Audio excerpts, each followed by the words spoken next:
আজকে আমার একটা গল্প বলি।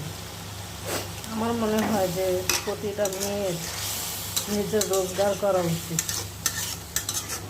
নিজের রোজগার করা উচিত এই জন্য যে তার স্বামী যেন কখনো তাকে না বলতে পারে সে বসে বসে খায়, সে চোর, ফকিন্নির বাচ্চা,